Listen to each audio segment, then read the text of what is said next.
मेरे जिगर के टुकड़ा कहे हिंदुस्तान। ई जहान हवे हो हमार शान हवे हो।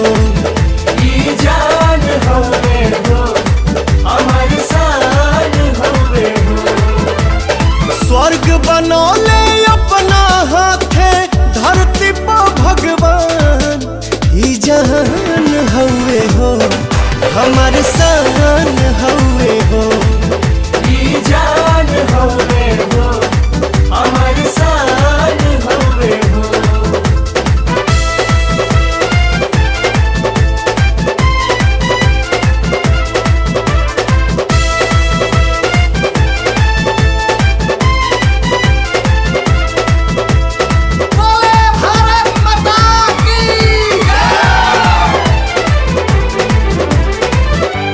एकरा पलाई जदी केहू जो नजरिया बोटी बोटी काटी दे हब गतरे गतरिया। हो एकरा पलाई जदी केहू जो नजरिया बोटी बोटी काटी दे हब गतरे गतरिया। एक साथ जय हिंद बोले ले हिंदू मुसलमान। एक साथ जय हिंद बोले ले हिंदू मुसलमान। ई जहान हवे हो हमार शान हवे हो। ई जान हवे हो हमार शान हवे हो।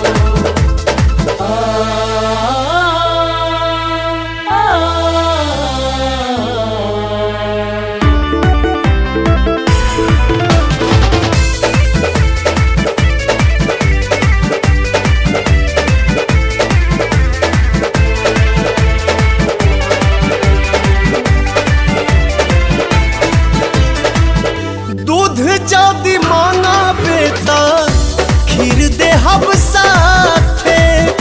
कश्मीर मांगा बेटा चीर दे हब हाथे। हाँ हाँ हाँ दूध जदी मांगा बेटा खीर दे हब साथे। कश्मीर मांगा बेटा चीर दे हब हाथे। सुन ले रे नादान परिंदा तेहू पाकिस्तान। सुन ले रे नादान परिंदा तेहू पाकिस्तान।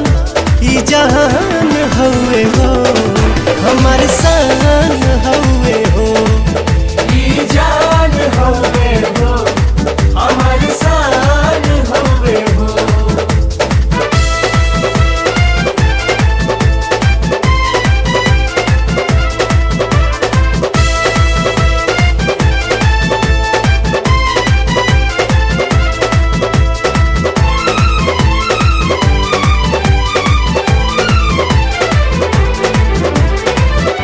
तनिए सा शक्ति दे दा हे वैष्णो माई।